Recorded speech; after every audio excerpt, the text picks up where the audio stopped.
Got a big idea but not sure where to start? Shopify makes it easy. From stunning templates to AI tools that write your product descriptions and boost your marketing, Shopify helps you build, sell, and grow fast. It's trusted by millions, from startups to brands like Gymshark and Mattel. And with 24/7 support, you're never on your own. Turn your dream into with Shopify. Start your $1 a month trial today at shopify.com/Dax. That's shopify.com/Dax. Hey guys, welcome back to another Weird Wednesday. I'm Ashers, and this is Pat O. And also the Right Lord Reverend Dr. Crimsoniculus. Wow, that's starting to get really lengthy, huh? One of these times it's just going to be, the whole episode is going to be you introducing yourself. We've been calling you the Reverend for short. You guys, we have had Crimsoniculus on the show now. This is your third coming. Right. You are a frequent flyer. And just about once annually. I think you just beat out Tobias Whalen. Pat, is that correct? I think Tobias has been on, he's part of the, he's almost part of the Five Timers Club. He's been on 3 times, but across different podcasts. Yeah. He was on People That Make Stuff. He was on this, and then he was on the other podcast that I did. Yeah. So Crimson's got 3 in a row from this. So 2 more, and he gets the satin jacket. Ooh. The Five Timers Club jacket. Yeah. Hand sewn by Pat O himself. All it is Pat goes and finds a satin jacket at the thrift store and puts a "On Wednesdays We Talk Weird" sticker. But we're classy here. Children in Taiwan will make it for us. Does that also come with a title? You know what? In your case, it'll have to. It has to, yeah. It'd be a missed opportunity if we did it. Right. Well, we'll think of something. Pato, how was your weekend? Uneventful. How was yours? Same. Actually, me and the Reverend got together and we watched Joe Bob. Nice. Yeah, we did. And, what movies was it this week? It was The Witches. Yeah, it was Witches themed, right? Oh my God. Black Sunday. Yes, that's right. And Death by Temptation. Death by Oh, that's right. Yes. I did. I ended up, of course, in Joe Bob fashion, I went to bed early. Didn't finish Death by Temptation, and I was sad about it. So I had to wake up Saturday and continue because that was a good movie. Wow, man, I really like that. So yeah, now that Joe Bob Fridays are back, we can kind of update on that. But yeah, I didn't really do anything else. Actually, it was a pretty easy weekend. I did, however, do something. I worked on the Patreon. Oh, we did do that, didn't we? We did that, yes. I did that you guys can officially subscribe to. Is it going to be live? It's live right now. It's not live right now, but I mean, it's live right now, It's live right now, yes. Right, wow. Exactly. For time traveling sake, yes. So it is live right at this very moment. So it is right now. So go down to the, obviously the link in the description and go subscribe. Pato and I have already recorded quite a bit for it. You'll find our new spin-off series, Weird World, which we talk about all the different places across the world, mostly the United States right now, and all of their legends and things like that. We also share little slices of life things. There are audiobook narrations starting off with the Mothman prophecies done by yours truly, as well as a collection of other things, picture evidence of UFOs that I've personally caught, anecdotal stories, lots of fun stuff that you guys will get that you won't normally get from my social medias or Pat O's social medias or anywhere else, because it has to be behind a paywall. So it's worth your time to check out. So yes, that's down below. Go subscribe. Be the first one. Jeremiah Byron says he's going to be the first one, but we'll see. There's a competition right now for who's going to be first, actually. So are there different tiers, or what's the structure for it? There are different tiers. There are 4 different tiers. Which tier gets them my erotic audiobook, like JOI stories? That is going to be just yank it. That's going to be at the the $50 tier right there. Man, $50. Oh, yeah. well, Wave files will be commanding you to $50. masturbate. You got my money. Tug it, bro. There isn't a $50 tier yet, but maybe there should be. I don't know. You guys let us know. What do you guys think? Go on there and check it out. sign up, indulge, and it'll get better as time goes on. Not that it's bad right now; it's great right now, but it'll get even better.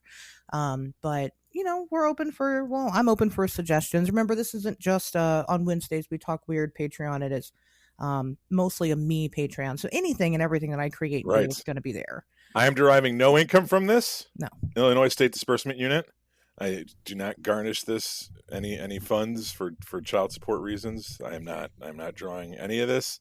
All the content that I supply is donated, and I will, write it off on my taxes as such. So a gentleman, a scholar, and a saint.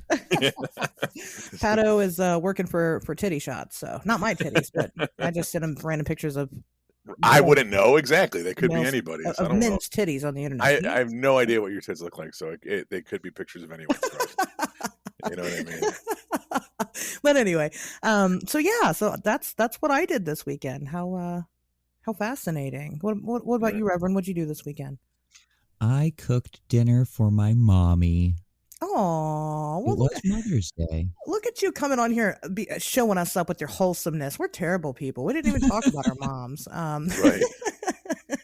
But that's okay. You gotta wait till you get on Patreon for that. That's when we start talking about our parents.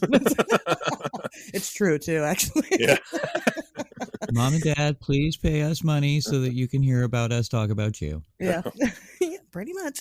Well, that's great. I think that's wonderful. I did some Mother's Day eating because I am one, so I was celebrated. It was nice. It doesn't happen often. Mother's Day, my birthday. That's about it, really. And Joe Bob. And every Friday night during Joe Bob night. But yeah, so that's what I did this weekend. You guys want some news? You want to hear some news? Sure. Sounds good. Okay, let me pull my news up here. I got a couple of interesting things. Pato, you're gonna like this one. So we covered a story a couple of weeks ago that talked about a mysterious clown sighting. And apparently those are making a resurgence because there was another one in England. I think the one before was in London, I think. I don't remember, but this is a new one. So some man was walking home in the middle of the night, and a white van, again, we talked about the white van situation, but a white van pulled up with full of clowns that were playing creepy music. It wasn't like music coming from the radio. Like, apparently they have like a loudspeaker attached to the top of the van now, and playing creepy music. And it wasn't just him that had this sighting of these clowns. Multiple people did. Now this time they didn't seem to approach anybody. They're just menacing, I guess. So are we going to deal with that now? Is that we're having another? No, because we're over here and that's over there. So fuck it. You know what I mean? Finally, some other country has to deal with this guy. Right. Let their shithole country deal with this stuff. I live in America, goddammit. I don't have to fucking worry about that. We have guns. Yeah. Fuck around and find out. No, that's a very English thing that do. I feel like a good percentage of the clown sightings do happen in the UK. I mean, I know they happen here too, but I feel like the last wave or the last couple waves started in the UK or were predominant there. So that's something that those people fucking do. I don't know. It's not. I mean, you just basically described an ice cream truck to me. Yeah. Like it was a truck that was playing music from a speaker on the top of it, and there was clowns inside. Like, okay, with clowns. It's an ice cream truck. We should talk about ice cream trucks one day because it's a big deal. Like, it's like a gang. Like, they will kill each other over like turf areas. Wow. I think we should talk about that one day. Anyway, maybe we'll talk about that during the Patreon. That sounds like a good Patreon episode. Fucking ice cream truck turf wars. I think that's a great. You know what? I'm putting it on the list. Anyway, so subscribe to that. If you want to hear that. Well, anyway, I don't know if the clowns are making a comeback. This, I mentioned before when I talked about them just a couple weeks ago. Cryptozoologist Lauren Coleman did a good write up on it, and how this clown phenomena seems to just kind of resurface every single year. And so I guess it's resurfacing again. I don't know. We will anticipate. It seems like that's what it's going to be now. If there's a Nessie sighting one week and no Nessie sighting, then you can anticipate clowns and vice versa. So that's going to be what the news consists of from now on, is clowns and Nessie. So hopefully you guys enjoy it. Also, in weird news, as a woman in Peru was involved in a car crash, and she died. And then within 24 hours, they were having her funeral. Except she started banging from the inside of the casket, and she was alive. My God! This is why you wait at least 48 hours after a body is declared dead. This is why you cut the head off first. Okay, yeah. Vampires, zombies, most of them, if you chop the head off, they won't come back. It's pretty standard. She came back to life, and of course they rushed her to the hospital, and they immediately threw her on life support, and then she did actually die very shortly after. So, because they embalmed her, right? What's that? Did they embalm her? No, she would have been dead if they would have. They remove all your organs and shit. Well, I mean, they said she was dead. That's true. That's a good point. See, speaking of Mother's Day weekend, my mom has always been very adamant about being cremated for that reason. But I think about what? She doesn't want to live? Well, I mean, yeah, that's when you think about it. She's like, "Oh, I'm terrified of being buried alive, so I'd rather be cremated." I'm like, "Why? So you wake up to being burned alive? Jesus Christ!" Like, I mean, I guess if they're gonna, if they mistakenly pronounce you dead, at least with the burial process, you have a chance to come around or something, right? And escape from that situation. Whereas if they're just gonna cremate you, you're gonna wake up in that little fucking box on fire. Well, that's got to be the worst way to fucking. There was there was a thing where they tie your hand or your foot to a bell, and then the bell would actually be all the way up outside of your grave. So in the event that you were pronounced dead inappropriately, you could jiggle the bell and hopefully they'd hear you. Yeah. And hopefully it wasn't a windy day. Yeah. Well, the whole cemetery's alive. Jingle, jingle. A couple years ago, I was struck with this very bizarre neurological disorder called Parsonage's-Turner syndrome, and it was I was paralyzed on the left side of my body, very temporary. It lasted 3 months, and that was it. And it was a big thing trying to figure out what was going on with me. I went to a bunch of different doctors. They thought I was faking because my nerves were on fire. It was very painful, and they wouldn't give me painkillers because they thought I was faking. But eventually, I saw a neurologist that was able to diagnose it, and he goes, "Well, it's this really rare syndrome that happens, and one in most people it resolves itself within 3 months, but one in every 100,000, the paralysis spreads to the rest of your body, your organs, or whatever, and you basically suffocate and you die." Wow. And I was like, okay. And he's like, "And we'll see what happens in a couple months," And and no shit, I had to go home and I had to tell my wife this, and she's like, "Well, what are we gonna do?" In the 1 in 100,000 chance that it spreads to the rest of your body, or we had to have that talk, right? And mine was dude, if I start going out like that, drop me off. My buddy Lee Jacobson, JacobsonLegalServices.com. Me and him were going to go to Alaska, and I'm like, I want to die fighting a bear like Hemingway or something. You know what I mean?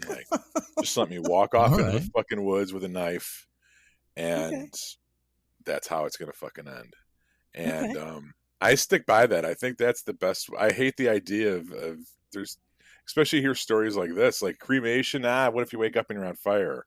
Or what if you get buried and you die? Or what if you die being embalmed or all this stuff? That's why you just, I don't know. I think you should go out and battle where your body is just destroyed or something. Stephen King wrote a short story about that. A guy who was pronounced dead, but he was in the morgue and they were getting ready to cut him open and he was alive and he couldn't react and he didn't know if he was alive or not. And it's an interesting, it's a good one. I can't remember what it's called, but again, it's a short story. In America, we embalm our dead always. That's standard practice. Now you don't have to be embalmed, but I'm pretty sure unless you say that, you will be embalmed.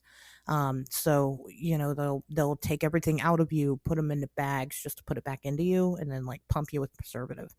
But this was in Peru. That's not the same thing. Actually, I feel like a lot of these stories of people coming back to life keeps happening in Peru. So maybe we need to throw some money at their healthcare system or something, because get a second. Your grandmother's dead. Can I get a second opinion? Right. I mean, it seems to happen a lot. The most bizarre story I heard, and I can't remember if it was Peru or Brazil, but it was a child that died. And so a death practice that they'll do is they'll keep the body at the house in the wake for people to like come visit, and then eventually they take the body and do whatever with it. So the child had died, and the child woke up and sat up and asked for a glass of water, and then laid back down and died again. And wow. then so they rushed him off to the hospital, and tons of people saw it because they were having the wake at the house and rushed him to the hospital. He was dead.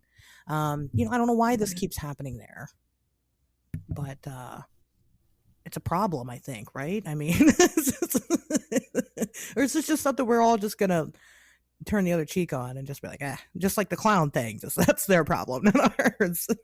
You don't hear about it happening in America like that, but you do hear about it happening over there. So I don't know.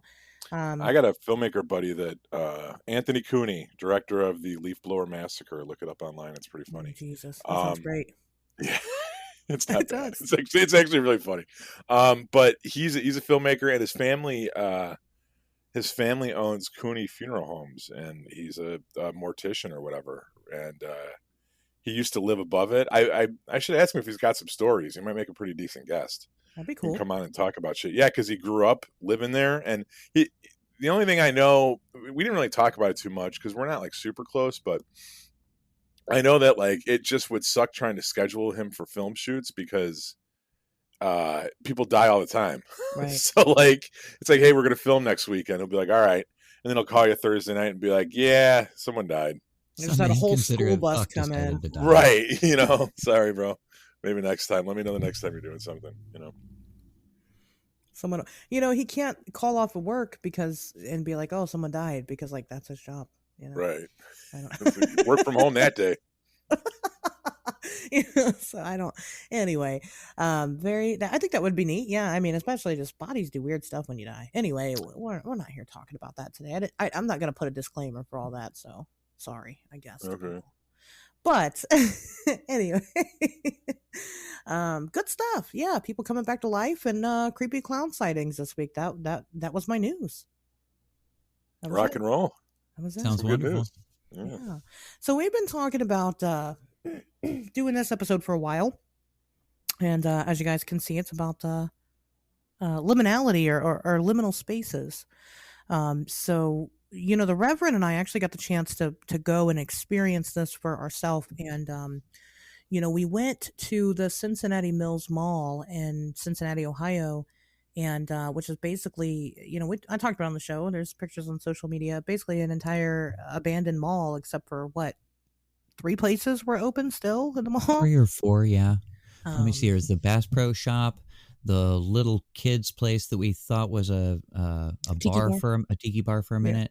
Yeah. There's the video game store, / arcade, and what was at the other end? Oh yeah, it was like a Lowe's or something was on the other end. Yeah. And that was all that was everybody. But there was like probably hundreds of shops that were just shut up, boarded up, empty.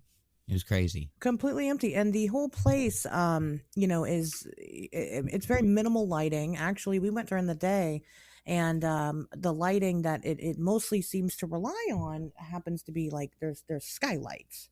And that's what it, like I said, that was the lighting.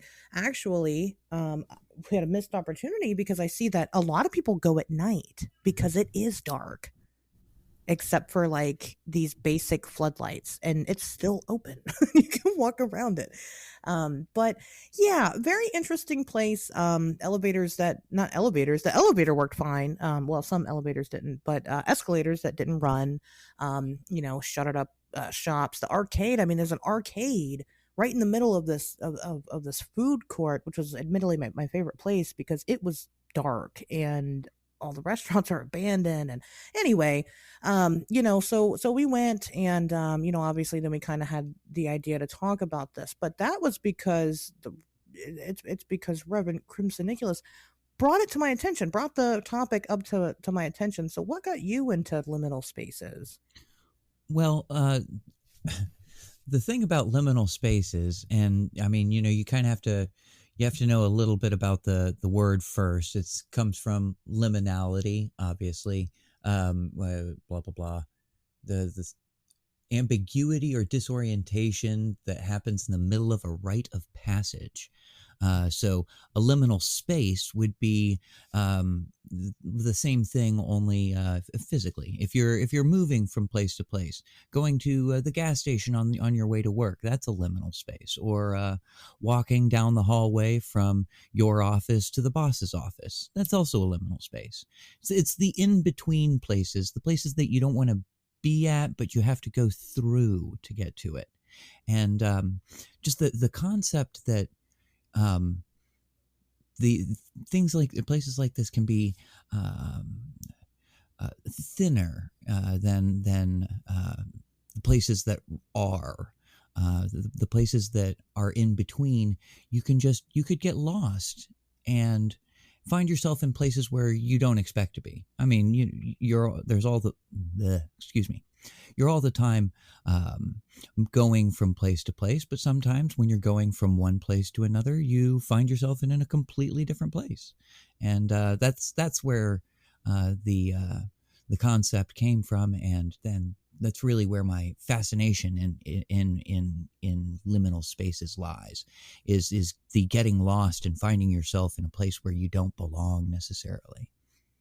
Yeah, it's like when you jump in your car and you intend to go somewhere, and then autopilot just automatically kicks in, and instead of going to that intended place, you end up at the grocery store, or work somewhere that you're driving to. You're on that route, you miss that turn, and you just keep going, and you go, oh shit, I'm not supposed to be going this way, I'm supposed to go that way.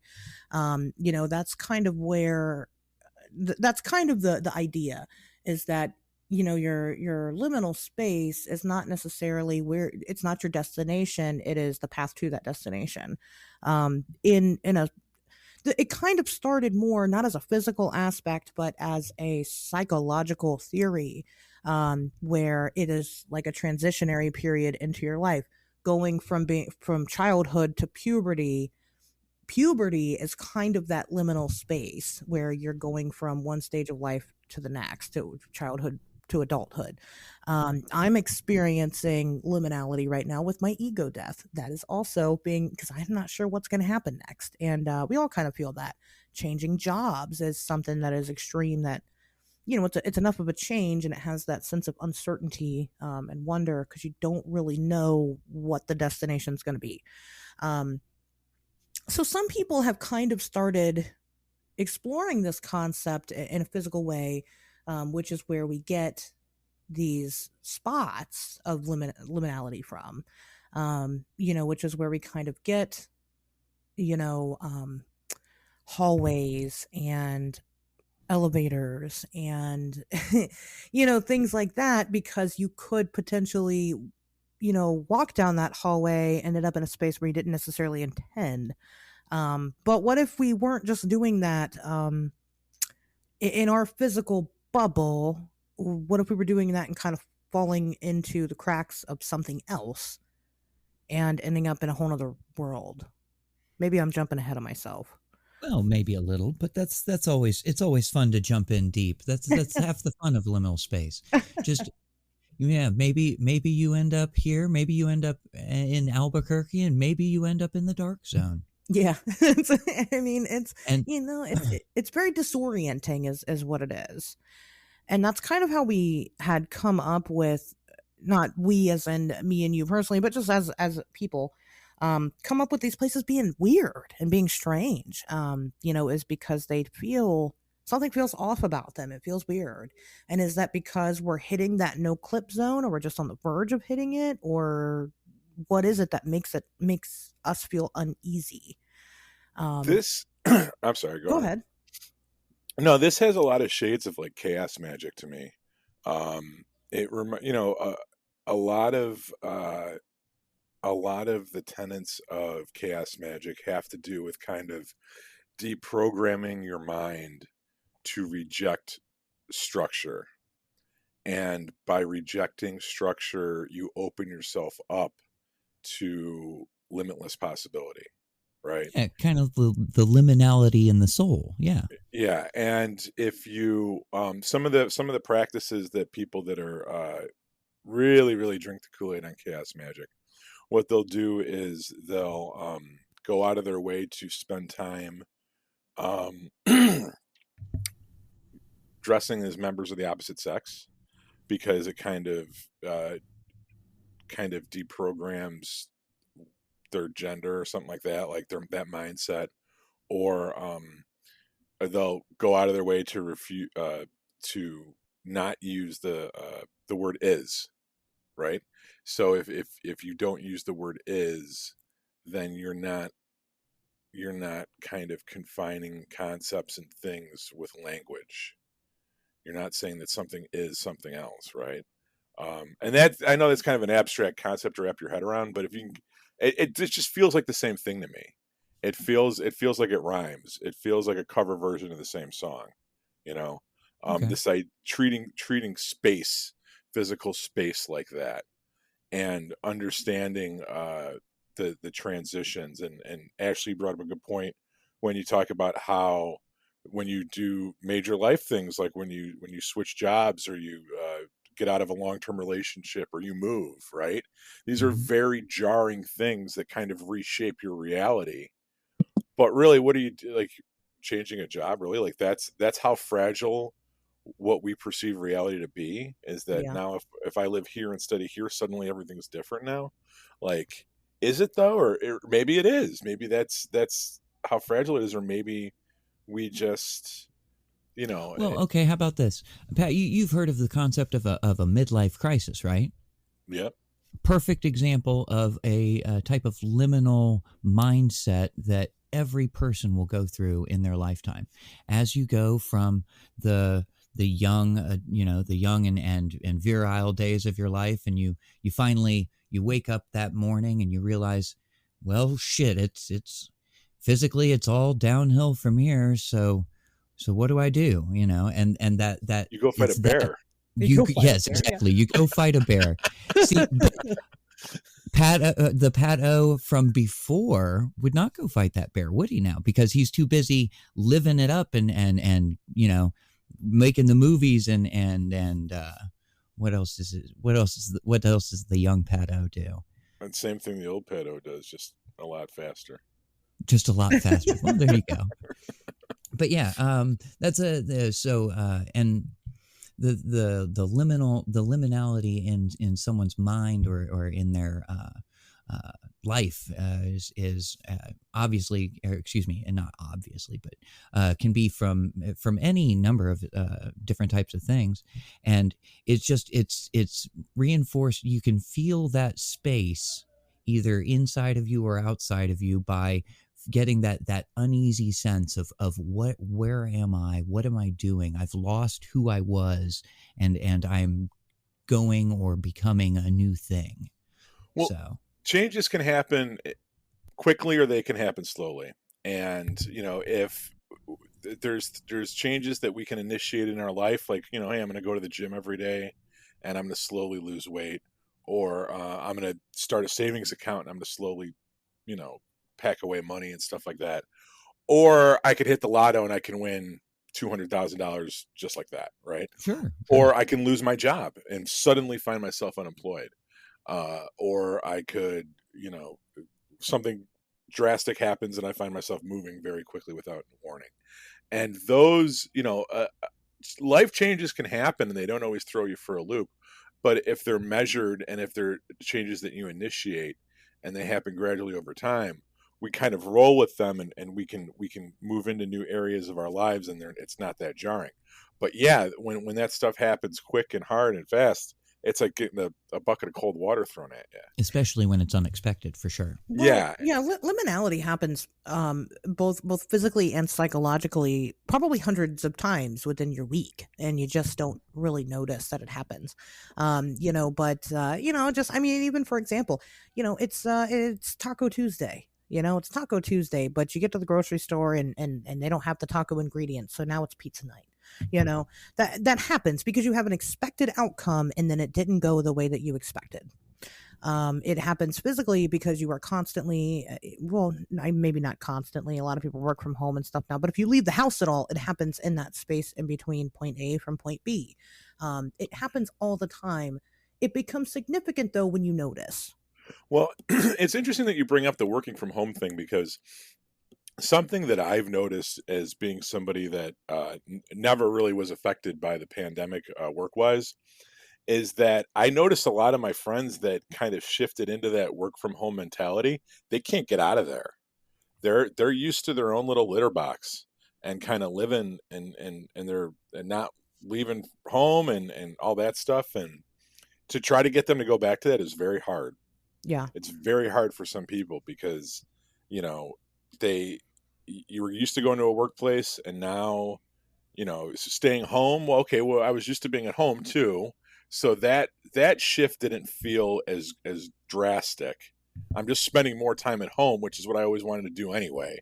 So that was kind of a nice, like, okay, and it's safe here and the air's dirty and bad outside. So it's good that I'm staying here. Sure. And people are bad and I don't like people anyway. So it's good that I'm staying here. And there's all the Joe Tiger shows on fucking Netflix or whatever the hell that thing was called. Joe Tiger. So like, yeah. You know, but now that like, it's like, okay, we're going to go back to that. Now you have to go outside. Now you have to leave your box. And people are like, well, no, like it's not safe. Why should I have to go outside? I was doing it fine from home the whole time. Yeah. You know, and it's like, what? Oh, go ahead. I was going to say, like, we basically got Wallied like over the course of the past 2 years. And like, that's where we're at now. And no one wants to go back to it. You know? Really? Well, not nobody, but a lot of people have issues with it, I think. A really, really, really good example of a liminal space physically and psychologically actually happened that day that me and the Reverend went to the mall. So actually, the day that we went to the mall, we, like a couple of yuppies, we went to 3 malls that day, which I had never done in my entire life. But we did. We did. We did. So we went to the abandoned mall. And then afterwards, we were like, hey, let's go find some pretzels. That mall didn't have pretzels anymore. So we went to this other mall, and the big shocker was that second mall was a lot weirder than the first one because it was also like half abandoned. There was only like 10 stores in this mall, but it caught us off guard. We really didn't expect that to happen. Yeah, I was not expecting the second place to not have pretzels as well. Yeah, right. It was very disappointing. It was a letdown, and also it was just shocking. I mean, even the outside of that mall was pretty lively. So when we walked in and all these places were closed, including the pretzel store, then it was very, very weird and very, like I said, disappointing, but more disorienting than going to the first. When we went to the abandoned mall, we expected it to be abandoned. We expected to not find a pretzel place or anything for that matter. We did not expect the second mall to be that way. And then we went to the third mall, which was very lively, very nice. We did find, lots of open stores and spaces, but still no pretzels. And they even had 2 pretzel stores and neither of them had pretzels. It was weird. Yeah, that was because they were closing. We caught that third store a little later in the evening, so. That's true. But still very odd. But that was more maybe a psychological, shift in plans. But still, it was a good example, I think, of, kind of what that looked like. Because, like I said, again, we had expectations for the first mall. We did not have expectations going forward for that to have been the case. So I find the second mall a lot more unnerving. And it smelled very bad. And the abandoned mall didn't smell very bad, but the second one did. So I don't That's true.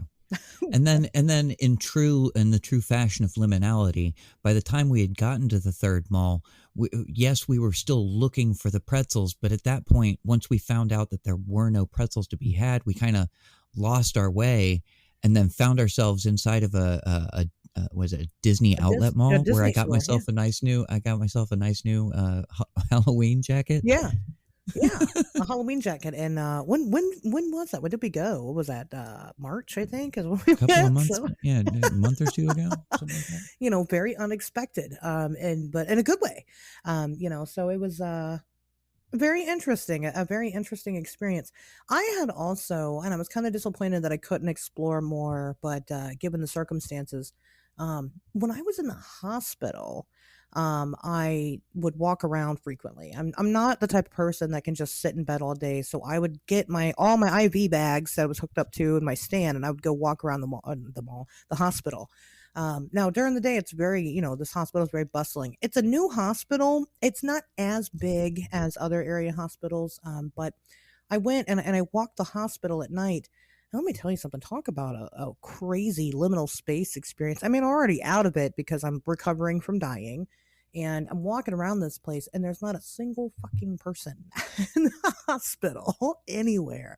It was so weird. It was like I was the last person, and at one point I was like walking down this hallway, and during the day, the hallway itself is kind of a balcony, and you could kind of like throw yourself over the rail onto the bottom floor, and it's all filled with like these windows with like tinted skylights, but in between them it's all painted white, so it's still very bright but dark. And I was like walking through it, and I'm like, I'm gonna like pass out. Like, I just felt very faint, and I don't think it was because of my physical status. I think it was because of my mental status. Very strange. It was a very strange experience, and again, I was alone, so there was that. And sometimes, I mean, it's just kind of emotions that you can't really describe until you've kind of been in that situation, walking down a weird, quiet hallway with nobody else in sight, feeling like you're the only person on the planet. It's crazy. It's a crazy experience, and I recommend it at least once. So, well, and that's it's fun to get out of your comfort zone for sure, but I think for me, what the best part is about liminality and liminal spaces is just that it's that skin crawly, creepy feeling. Like, am I allowed to be here? Am I, if I hook a left here, am I going to find, just another normal commonplace thing? Or is there going to be some crazy mask covered chainsaw wielding madman on the other, sure. Or maybe there's going to be a birthday cake. Who knows what's going to be around that corner? Yeah. I'm making that left turn at Albuquerque, and I have no idea where I'm going to end up. Right. Yeah, right. You abandon all expectation because you can't have any, because you feel so uncertain. So what happens what happens if you go and walk down that hallway, and the expectation is that eventually you come out of the hallway and you don't come out the other side? Is there a way that you can manipulate the energies around you to kind of get out of this reality and into another? Oh, well, I mean, okay. Modern science says that there's no such thing as actual liminal spaces, and that everything we're talking about is just a bunch of horse hockey. That having been said, there are legitimate liminal spaces, so far as I'm concerned, places where you can go to and you can make it from here to a different dimension, or from here to a different like the umbral plane, as it were, those side dimensions that mirror our own. Actually, one of the places where I would have guaranteed, I'm actually looking through the Facebook photos that we have here, the little pig statue place that we found at that mall. Oh yeah. And it was on March 6th. The flying pig shrine. Yeah. I was positive that flying pig shrine was going to be our no clip zone into the other world, but I just couldn't figure out where it was. But actually, a couple of other cool places that you might end up in are, let's see here. If you were one of the classic believers of the old biblical sense, there's the what'd you call it? Purgatory. There's another perfectly interesting liminal space that you might end up in. Where are we at?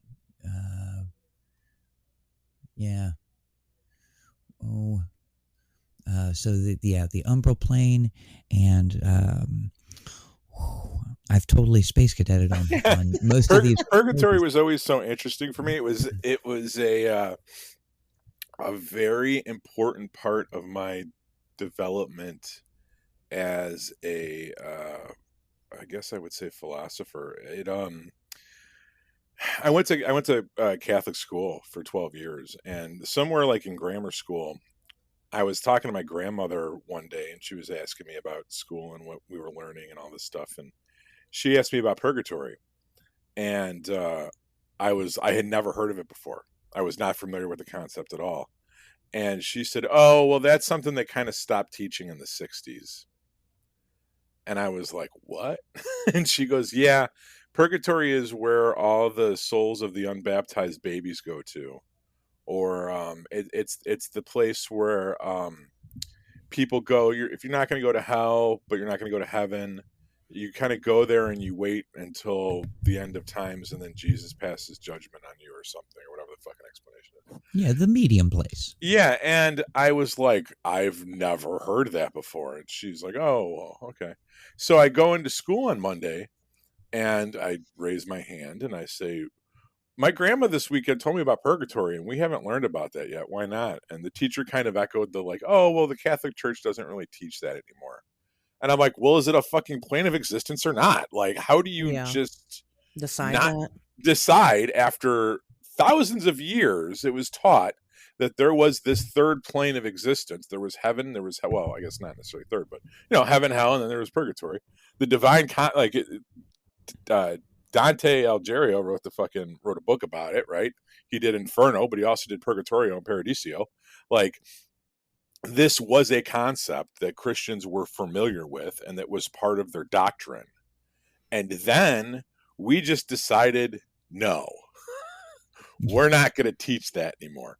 So did it evaporate? And then from my generation moving forward, we're not taught that concept. So conceptually, it stops existing because people walk around, they don't believe in it anymore. But is it there or not? And that's when I realized. Fun. Well, that's when I realized everyone's just making this shit up. I was probably like in 5th grade, and I was like, okay, I'm just going to take all of this with a grain of salt from now on because none of this fucking makes sense. And I think it was a good thing that I learned that lesson very young because a lot of people take the Bible very, very literally, and then they get older and they have this huge like loss of faith where they're like, "This isn't real." It's like, motherfucker, no shit. You thought this was real? Like, come on, man. But yeah, I mean, I think that's a good. Now, Jesus, your fucking brain farts are contagious. Now I don't know what I was gonna fucking say. This is nice. We're being bombarded with microwave fucking. These are microwave attacks. I'm convinced. We're actually literally experiencing liminal space right now. I'm actually causing this because I'm actually getting ready to go to my next concept, which is how to actually get through into a different dimension using liminal spaces. Ooh, okay. Yes, there's a particularly dangerous thing called the elevator game. Do not go looking this up on the internet, but there's actually, you need a building with at least 10 floors, and you must be alone, and no one else is allowed to join you on the elevator throughout the process. Otherwise, you have to start over. And there are, it looks like 9 steps, and you will reach the other world. Now, as I said, I believe Ashley was the one who pointed out elevators are a perfectly good liminal space. You're actually not going to go to the elevator just to hang out at the elevator unless you're one of those weirdos. But a lot of us are. So but so. The other world is it's another one of those mirror earths, the Umbra, the dark side, the upside down, copyright not being infringed upon because that could be any upside down. But the other world, just another one of those dangerous places where a normal person probably doesn't want to find themselves at, because it's like our world, only everything is wrong. The one of the things that you may run into here when you get to the 5th floor, a young woman could try to get onto the elevator. You should not attempt to speak or look at her, even though she may look familiar.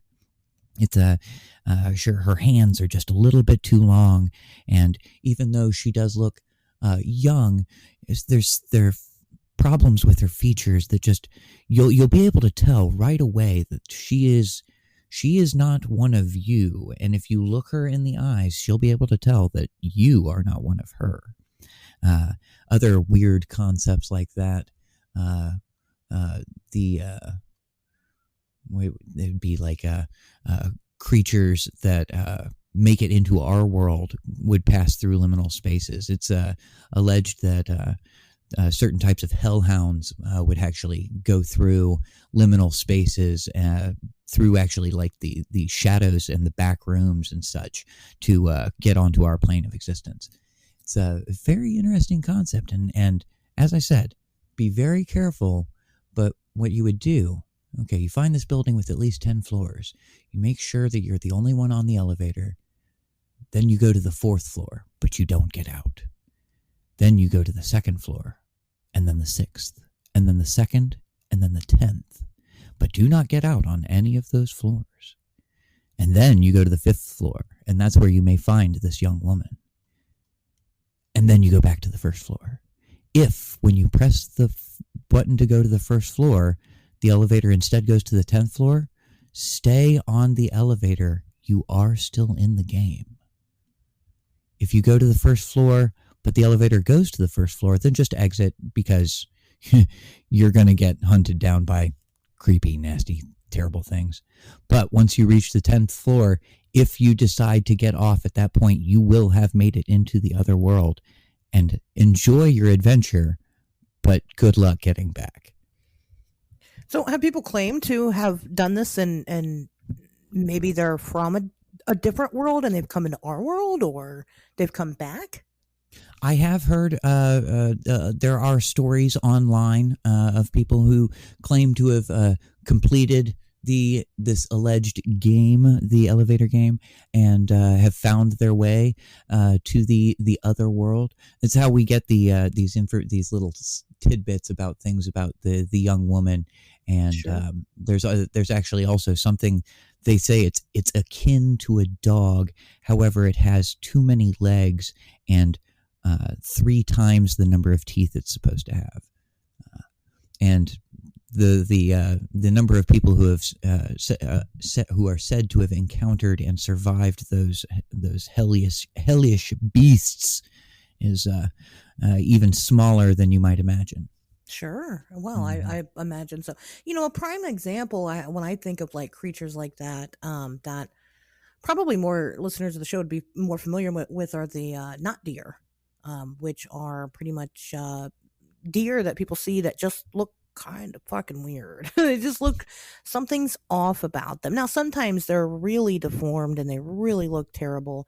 But sometimes it's just something silly, like maybe their eyes are too close together, or their snouts are too short, or, something that just looks strange about them, would probably be a good example of things that might have hit that no clip zone and just kept going.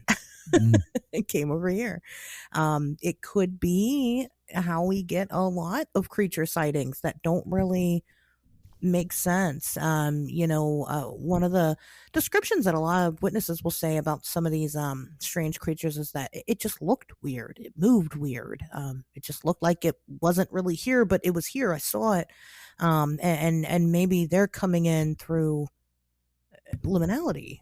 I mean, it's a possibility that this is all connected to that. Now, are people really going over there and then coming back? I don't know. I didn't go with them. I don't know. But I would like to talk to somebody that claims that they have. That'd be cool. So if you have, call us 773-59-WEIRD. Probably the best way to get a hold of us, and we'll pull you on the show and we'll hear your story. Well, now actually, there are a couple other ways to access the other worlds via liminal space. The best ways to do that, though, are generally attempting to find places where the veils are, moments in time when the veils are thinnest. So Beltane and Yule is generally a pretty decent time to do it. Something about the cold and the dark, and going right at the exact height of night.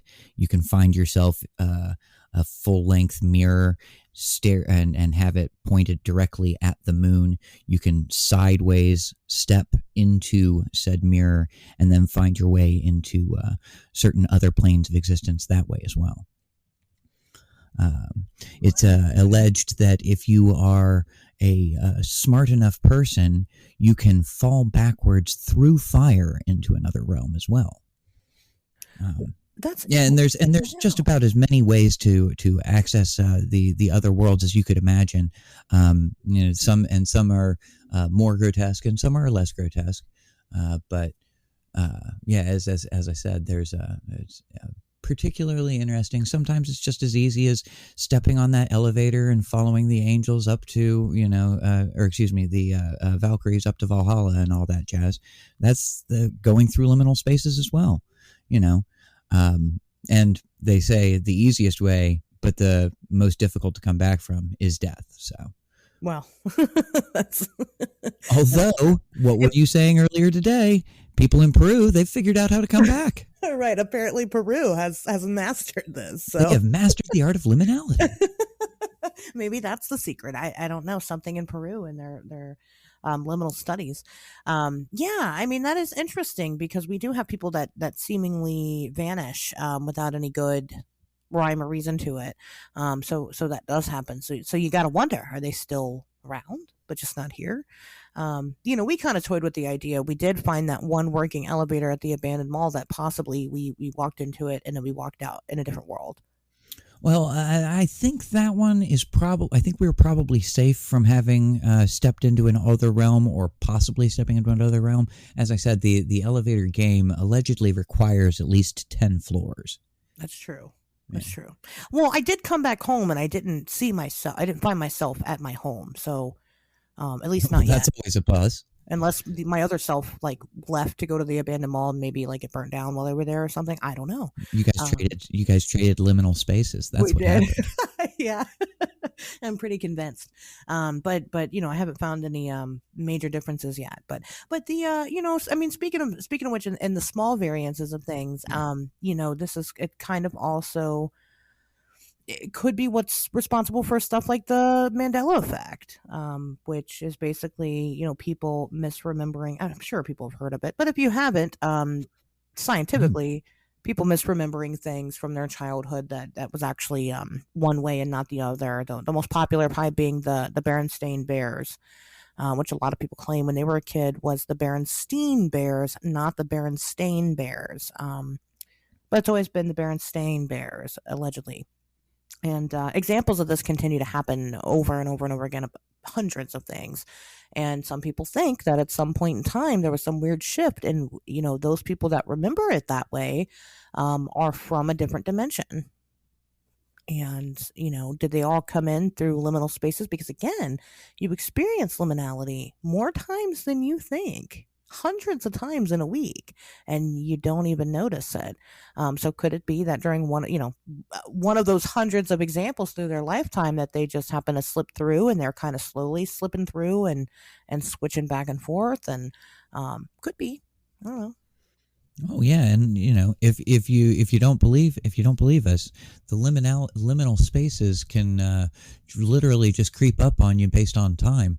The popular show from far back in the day called The Twilight Zone actually made reference to this.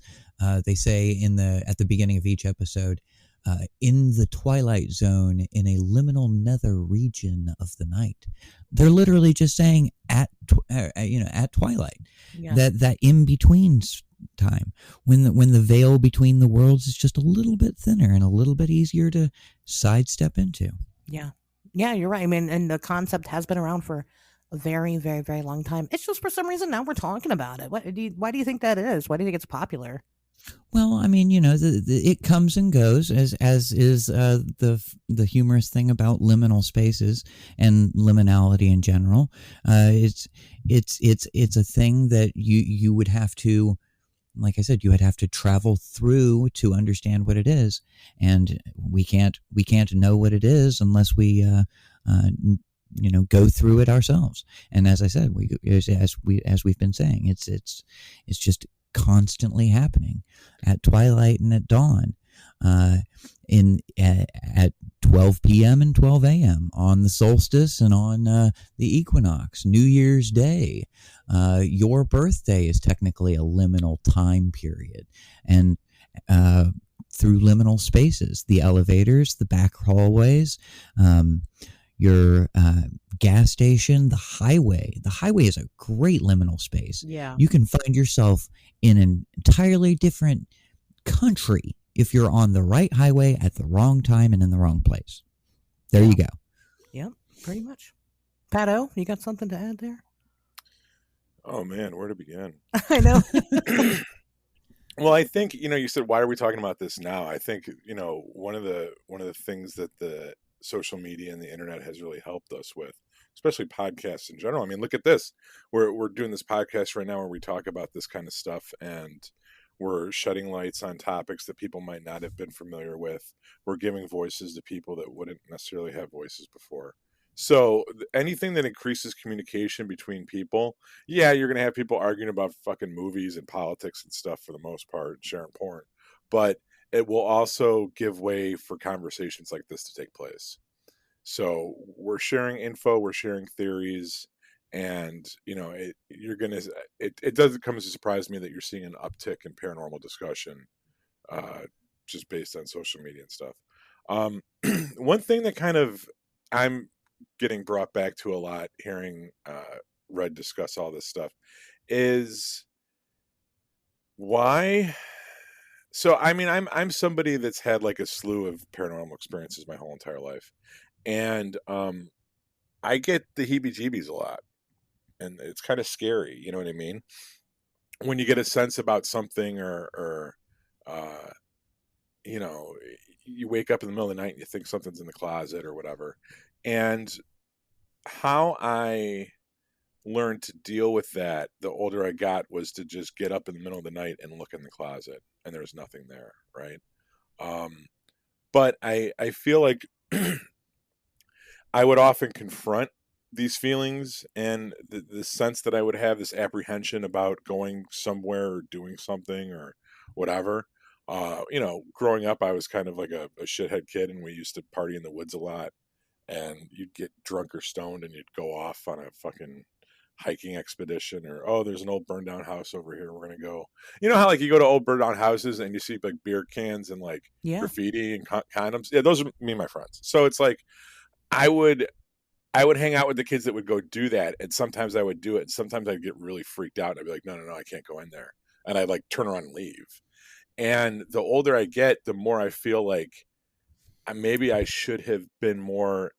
The times that I got scared because I felt something, I should have been smart enough to realize that the fact that I was feeling something deserved investigation, and I should have put my fear aside and walked towards that to see what was there. And maybe it would have been nothing, or maybe it would have been something. I don't know. And maybe it would have been something. But the thing is that fear is actually it's a very healthy thing for humans to normally have. The reason why we have fear is because, well, one of our ancestors saw somebody that could have been our ancestors do the thing, and then they did not come back. Right. Which is why, if you're going to go into a liminal space, or if you're going to go actively seek out one, you should, if you don't know exactly where you're going or what you're doing, you should have some type of guide to go with you. And that's actually another fun little thing to add on, a bit about liminal spaces that we should probably talk about in a little bit as well. But I totally just stomped over you, Pat. I apologize. Oh, no, I wasn't getting anywhere. I wasn't breaking new ground. Don't worry about it. Oh, okay. Well, okay. So, as I said, the thing about liminal spaces is you're going into a place that you don't know about. It's not something that you do know, but you may be friendly with a creature that knows something about the place. It's where you get the where you should get yourself a friend. Possibly a trickster, or some other type of what would you call it, a shaman, or in popular parlance. Someone who knows the lay of the land, a guide, as it were, to help you through these places. And, if we take this back to the midlife crisis, your shaman could be, just a psychiatrist. But when we're talking about going into those other places, purgatory was a good example. You need to find someone who's been there, knows the place. So, it'd be pretty cool to contact Dante and let him tell us exactly what he knows about Paradiso and in the Inferno and purgatory as well. Yeah, I agree with that. Because you definitely don't want to walk into this and then find yourself walking into another dimension and no idea how to get back. That's the worst case scenario. If you want to explore it, prepare yourself to do it. Read all that you can about it, and find out what you can about these things, and if you can, phone a friend and have them bring their expertise, because let me tell you, liminality is a huge topic. We're really not doing it justice with how large it is exactly. There is a lot to it, because it is a theoretical concept, it is a physical concept, and then both ends of those spectrum have a whole slew of other things, and then you're talking to, it's just a rabbit hole. All those places you can jump down from there. I think that one of my first experiences with it was in West Virginia, in the TNT area in Point Pleasant. Actually, with our mutual friend Steve, we had gone down there one time, and it wasn't the same as it had been. I'd been there before, and it was not the same. The whole area was gray. It was weird. It was one of the weirdest, even to this day, I've ever experienced. And Steve's just like, well, it's because it's fall and it's cold, and I'm like, no, this is weird. And it was fucking weird. And it's never been like that ever since. So, I mean, again, it's something that you have probably walked into before. You just really probably didn't know what to call it, or maybe you did. Maybe you know a little bit about liminal spacing and, as both concepts and, but look into it, dig into it, and try to not just run into these situations head first, because you might not be able to run back. So, right. Just for those who are having problems wrapping their head around the concept, there is actually a particularly interesting play that was it was later adapted into a movie called Rosencrantz and Guildenstern Are Dead by Tom Stoppard. I don't know the guy's name. Sorry. Stoppard. It's an amazing play, or the movie if you can't get your hands on the play. It's a perfect example of two guys wandering through a liminal space. So I've never heard of this. Oh my gosh, it's a fun one, and actually I own a copy of that on my Voodoo account. Ooh. So we can make that an afternoon. I can help out Pat O by forcing you to watch what's the movie that you wanted to watch all the time? He knows it. Men Who Stare at Goats. That's the one. The Men Who Stare at Goats. We'll do a double feature. Men Who Stare at Goats, and then we will go hard left turn, just as liminal space decrees, into Rosencrantz and Guildenstern Are Dead. In an afternoon too, so I don't. Let me know when you watch that, because I'm familiar. I've never seen that movie, but it came out in the late '80s or early '90s, and it was one of those independent movies that I would see listed everywhere. Mm-hmm. So it's a movie of renown that I would like to check out, especially in this context. Yeah, I've never had anyone. I don't think I've seen it mentioned places, but I've never actually talked to anyone that's seen it. So, yeah, actually, it took me a couple of attempts to get through it, but let me see here. 1991. Okay. And Gary Oldman and Tim Roth. That's it too. Your two mains in that one. And holy cow, that is a fun but because they're two characters from Macbeth.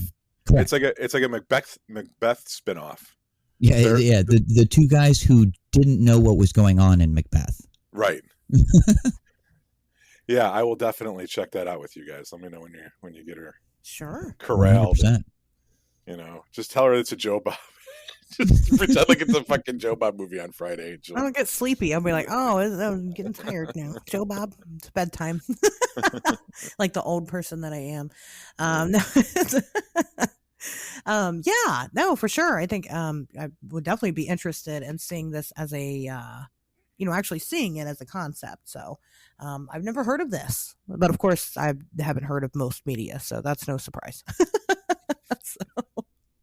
Well, and this one's a little bit more off the beaten path. You definitely had to make that left turn at Albuquerque to find yourself at the theater or in the now failed rental movie store that had Rosencrantz and Guildenstern. Sure. Okay. Or possibly go to the alternate dimension where it was the Berenstain Bears, and then you could have found it on the shelves. Berenstein. They show it everywhere. That's true. It's on every major TV network. Okay, well, that sounds like I said, a very interesting concept. Again, it's everywhere. I'm surprised that more people aren't talking about it or haven't been talking about it this entire time, because it is literally everywhere. You find liminality everywhere. And it's such a big part of our lives, but that's also kind of the point of it, is that, again, you just don't notice it because we're so used to it being there until you do.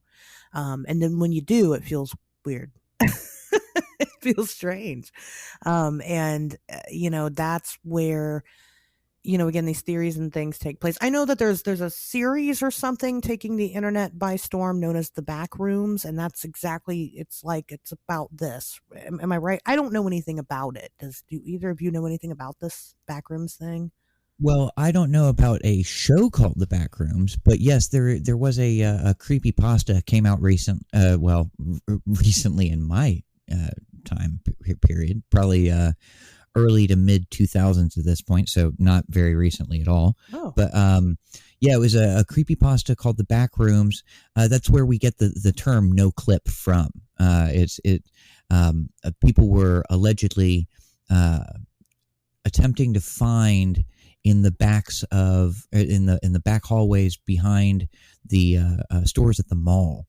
They'd find the no clip area, and then they'd get into the back rooms where they're all the rooms are dirt yellow, like cigarette stained yellow walls, and only 32% of the lights are actually on, and of those, 80% of those lit lights are actually flickering off and on. And depending on what level of the back rooms, you could find all sorts of great and terrible things, most of which would kill you faster than most of the things that can kill you in Australia. Sure. Yeah, that's true. Pat, you when we talked about liminal spaces, didn't you bring up the backrooms thing? No. Maybe Sorry. I'm just misremembering that. That's okay. I know it's something that I again haven't totally deep dive into, just because I don't, again, consume a lot of nonfiction media.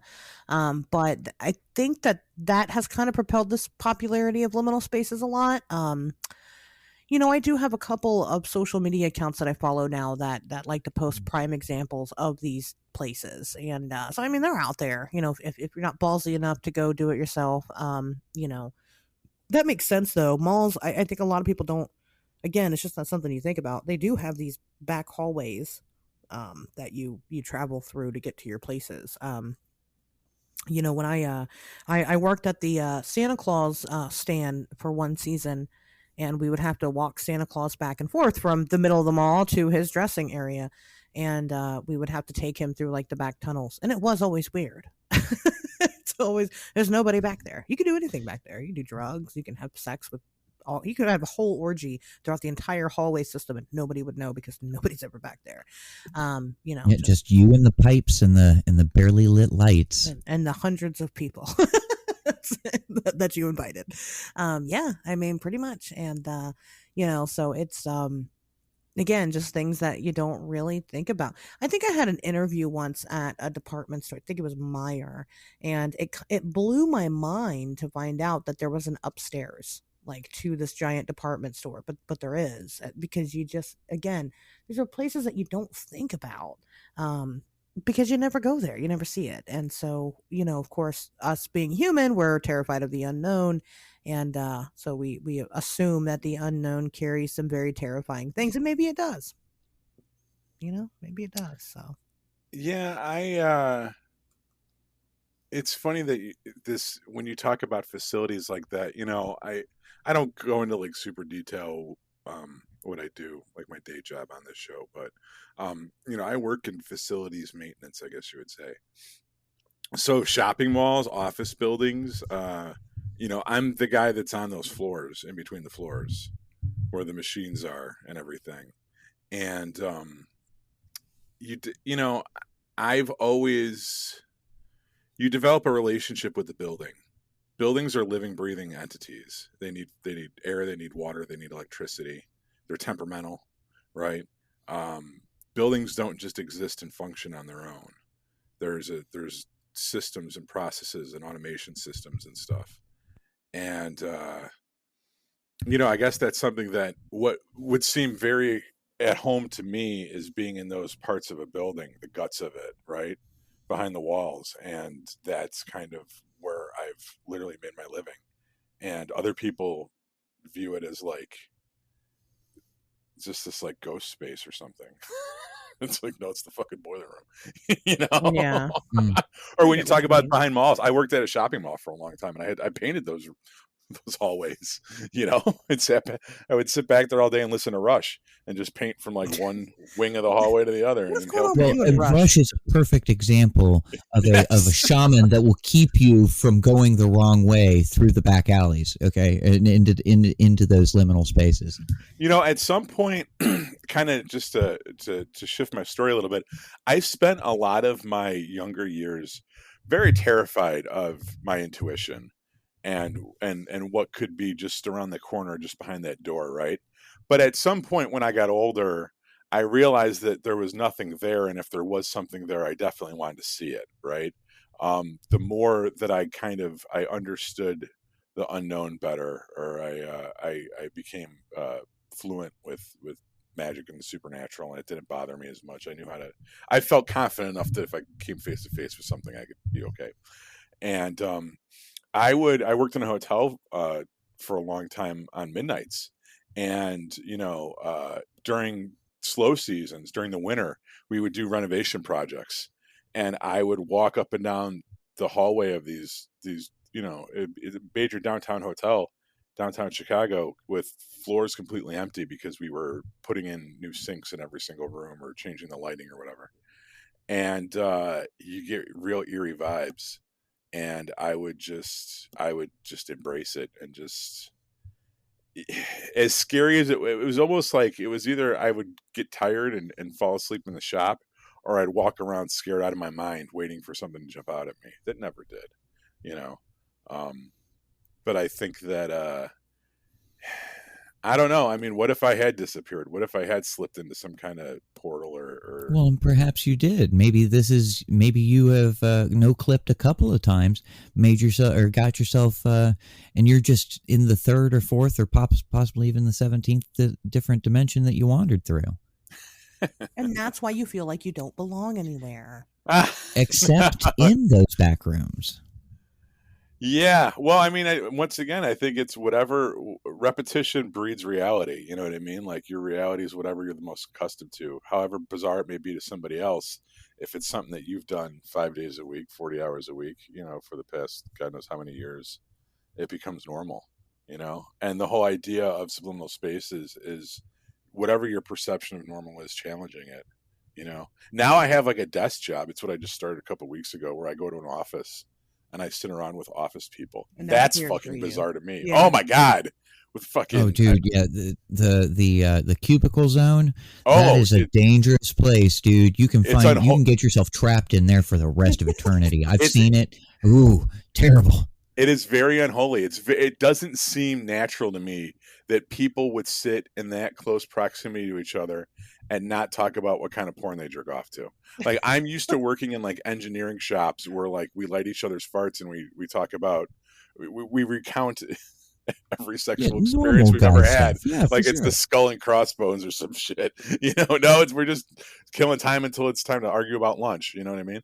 And going from like being in workshops and like working with just all guys to being in an office setting and trying to figure out what to wear and like going in there and being like, oh, I need to get some more button down shirts. It's very I don't know, reality is very subjective. Right. And the khakis cling for sure. Khakis cling. Well, Pato's going to text me tonight at like 2:00 in the morning. He's going to be like, holy shit. I was thinking about what you said earlier on the show, and I think you're right. I'm looking forward to it. About what? About you hitting the no clip zone a couple times and all that stuff. Yeah, I don't know. I was reading a John Keel book, and Disneyland. That's a perfect way to get stuck in a no clip zone. Yeah. Too. And no, he talks about all the driving shenanigans that how people hypnotize themselves and disappear on the road, and yep. every major city has a dead man's curve or whatever. Like, these are very popular things that occur all over the place. Yeah. And and they just kind of exist within our society, and we don't take the time to think about them, because thinking about those weird in between places kind of makes people get that creepy, ambiguous, disorientated feeling. Yeah. Yeah. And people don't like feeling that. No, they don't. No, but that is a great example of liminality. Yeah. That's what it is. Again, it happens so often. It's just we're not all on the same page yet to call it that. I don't know why. But that is a prime example of exactly this subject. We just call it something else, across the board. And I think that's kind of silly. And so we can't even, until we're all on the same page about, we kind of all agree on things like that. We go, hey, this has been something that's been around forever. And, what the hell is it? We can't really get to what the hell is it until we all agree that it exists. Which science does. Science recognizes that this isn't like a bizarre out there, random, maybe it does, maybe it doesn't. Science says that liminality is a thing, but, science debates to what degree, and what that means exactly, and what the standard is. So we can't even begin to explore outside of liminal spaces until we hit that point scientifically. Well, but the problem is that the harder you try to define liminal spaces, the more it slides through your grasp. It's like a million grains of sand. Because our brains just can't they've got no concept of it. Mm-hmm. Because our brains have to write over small things like that. Your brain is always erasing shit because it can't handle that capacity, and we know that the brain does that. So unless there's a team of people out there that just become obsessed with this and decide that they're going to make it their life's work, and they're going to, eat, sleep, and shit liminal space, we're just never really going to get a handle on it. Because let's be honest, there's way cooler stuff to research. It's pretty cool. But right, the stuff that comes out of liminal spaces. Exactly, yes. Eventually we might find that we have to get a better grasp on that before we can study the creatures. Because wouldn't it be cool if, like, if all these creatures, they're all visiting us, that we could go then visit them instead? Well, I guess that depends on your definition of cool. For the three of us here, I'm sure, yes, 100%. And at least 60% of your audience, probably yes. Even if they get mauled to death by a hellhound, that'd be a pretty sweet story to tell when you're in purgatory. But the other 40% and the majority of normal people out there, they probably would put us away just for thinking these thoughts. That's true. That's good. Well, it comes down to the ending of Close Encounters of the Third Kind, where Richard Dreyfuss is given the opportunity to get in the ship with the aliens and go wherever they're going to take him. Or he can, and he's a father with children. Like, he's got, kids, and he leaves them behind. Yeah. Yep. Fuck them kids. Later. Hey, I mean, and that's a perfect. It's a liminal moment. He had a decision to make. Does he go off and does he take that left turn at Albuquerque and go off into the stars, or does he make that right turn and go back to those those kids in that house? And well, we've all seen the movie. Fuck them kids. Yep. Right. Fuck them kids. Well, in Communion, Whitley Strieber talks about the same thing, where he felt like there was a point where he was offered a chance to do that and leave, and he felt not come back. Like, they didn't specifically state that to him, but he felt it was very clearly being made known to him that, like, if you come with us, you're not going to ever come back. One-way trip. Yeah, and he passed on it, and it's something that he's grown to regret. And I mean, once again, it's I've said it, during the show that, like, if when you're faced with this stuff, your instinct is to run, or to distance yourself from it. Yeah. And unless you're one of those weird people. Well, I think you gotta, that takes some training. That takes some practice. No one's out of the box that suicidal or you know what I mean? Or maybe not suicidal is the right word, but I don't know, Woodrow Danver. Adventurous. Hey man, I'm I consider myself to be a little adventurous, but there, I still, if I think there's a monster in that cave, I'm not going in that fucking cave, man. Yeah, but if you see the devil at the crossroads, are you going to walk down to talk to him? See, that's something that I think when I was younger, I'd say absolutely not. And now that I'm older, I'm like, let's see what he's got to say. It can't be worse than this. I mean, hear him out. You know what I mean? Something could be gleaned from this conversation. We've talked about this concept a lot on the show because I brought it up because of my research with, injured cold, and whether or not if that opportunity arose, if I would take it, because you don't really think about it until you have to think about it. And then when you do have to think about it, it becomes a lot more difficult because as a weird person, your first thing is to go, yes, I'll jump on that spaceship and go to that fucking other planet. Hell yeah. But really, would I do it? I would be fucking terrified. And I can't tell you if I would do it or not because I haven't been invited. So I guess I'm not cool enough for Lanulus. I don't know. But, I don't know if I could or would. Actually, you do know if you could because you paid your $35. And when July 5th, 1998 comes, the saucer's here, baby. You got your sex goddess. You got your spaceship. You're getting the hell off of here. You're taking your liminal space out into the stars.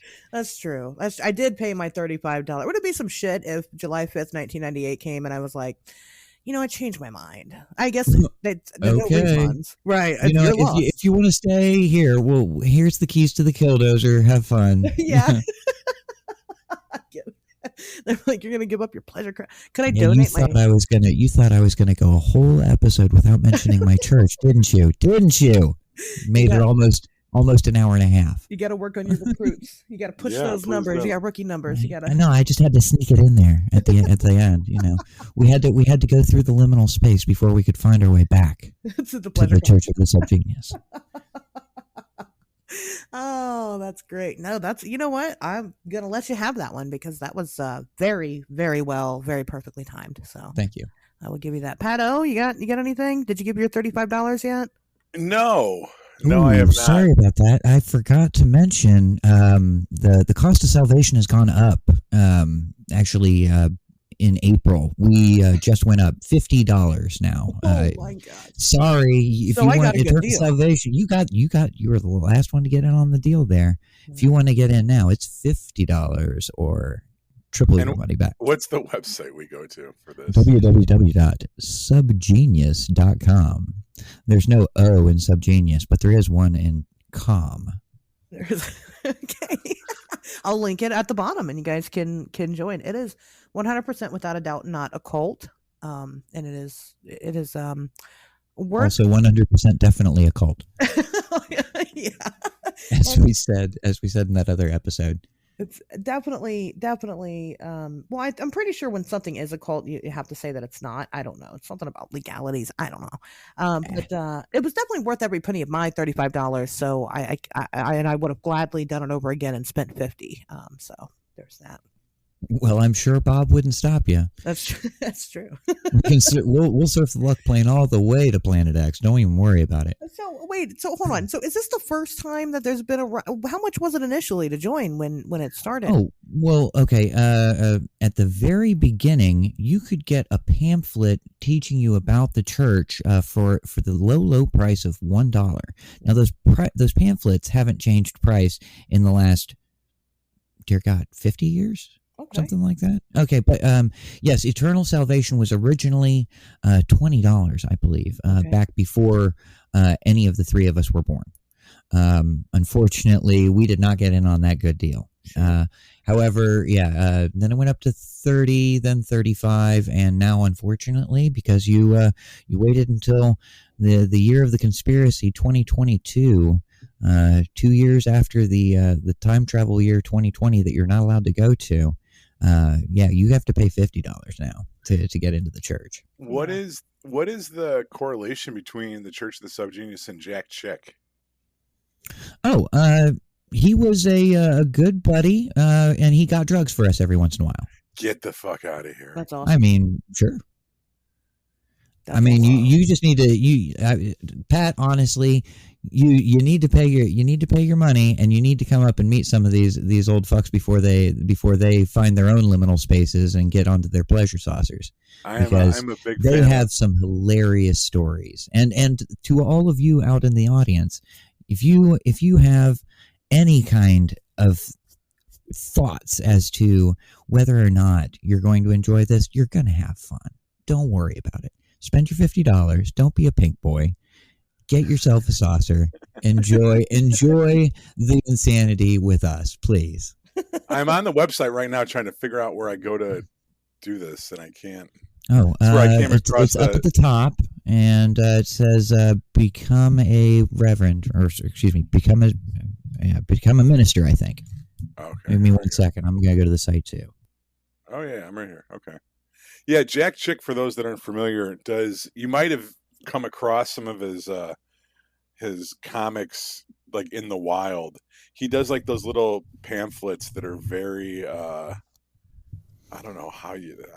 they're basically like you're going to go to hell if you play Dungeons and Dragons, or if you watch The Family Guy. They're very fire and brimstone about modern society turning away from Jesus and not taking the Bible literally.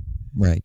And there's some good Twitter accounts that post his stuff, but I guess I don't know if he was a member or when he was roommates with somebody.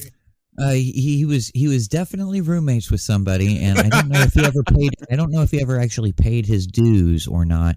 Like I said, you'll have to speak to the old timers, but I am positive that he did at least one of those little kind of fire and brimstone kind of comics about the church as well. Whoa. It's even harder to find that one than it is to find his normal stuff.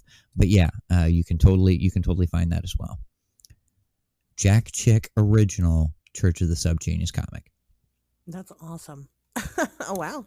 I had no idea that my own cult had so much culture behind it. Well, I just joined, so there you go. Oh well, hell yeah! Welcome to the club. You will get your pamphlet and everything else in the mail. Don't forget to sign your very own Church of the Subgenius card. Now that you are an ordained minister, that means you have to start your own church, or not, because don't let us tell you what to do. We've already got your money. But yeah, so let's see here. What do you get? You get pamphlets number 1 and 2, both of those $1 pamphlets I was talking about. You get your own personal 8x11 suitable for framing Dobbs Head, the official Dobbs Head church logo metal pin. That thing is hot. Dobbs Head sticker / bumper sticker, the pledge, the divine excuse, which is probably my favorite part, the doctorate of the forbidden sciences, propaganda flyers to copy, stickers, both wallet-sized and oversized. You get your very own Subgenius Minister's card, which I was talking to Pat about just a second ago. Official ordainment papers, further instructions, the stark fist of removal, which I have not even had a chance to get into. And it also comes with the ability to get into the secret Scrub Genius forums and the Dobbstown Mirror News, which are other cool things that you can join. And don't forget Eternal Salvation. Oh, right. Excuse me. And Eternal Salvation, or triple your money back. Yep. There's that. Okay, well, with that plug out of the way, I'm gonna do another one. Go subscribe to the Patreon, you guys. Right here. I just paid to spend my Patreon money. Okay, so let me switch over here. Okay. Oh God. Patreon.com. Yeah. Where do we go? Patreon.com. Well, it's not. We have it. It's not Wednesday yet, but it is Wednesday to the listeners. But so I don't know the link. Oh my gosh, but it will be in the description. Because again, I don't know it yet. But anyway. You mean I have to wait until now to get it? Dang. Yep. Why can't I get it now? Yeah. But you can. Yeah, you can. Yeah, you can. You have to wait until depends right on which now. we're talking about. Yeah, exactly. If you haven't spent enough money on your Eternal Salvation, once you're done with that, go spend money on the Patreon. It's lots of fun, lots of exclusive content. And then of course you get to support me and my endeavors, and it makes me feel good that you I'm right here. Me. I hear you, Pat. You don't hear me? Ashley? You don't hear me? I'm here. Asher. Oh gosh. She got taken off the board. Oh, she fell into the no clip zone. Right. Well, Pat, I guess that means it's up to you. Go ahead and try to finish it off. She's off. She is gone now. Yeah, dude. It's down to us. We're gonna have to finish this off. She'll come back and with the big finisher. Okay. I mean, I don't know about that. Well, and she was so close to being able to finish it off with that Patreon thing. Man, I'm really excited to join. What kind of stuff are we getting in this Patreon? There is so she brought up the I don't know what the fuck she's calling it. The Weird World. I think Weird World. Basically what we're doing is every month we're covering a different state and we're going in alphabetical order. So this month we did Alabama because that's the first one, and what did we talk about? We talked about some Bigfoot, some UFOs, Forrest Gump. Forrest Gump's from Alabama. Lots of Forrest Gump. Oh, there she is. Oh. Came back. Yeah. We thought we'd lost you. We were going to have to finish each other off. Those damn it's getting sweaty in here. Oh, I don't act like you're complaining about it. Well, now you can finish this off for us. So. I don't even know what I was saying. You were talking about the Patreon. Patreon. Subscribe to the Patreon. It's lots of fun, lots of exclusive content that you can't get anywhere else besides behind a paywall, and it's worth every penny.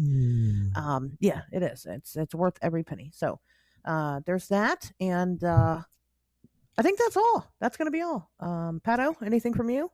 I got nothing. All right. Well, we'll see you guys back here next Wednesday.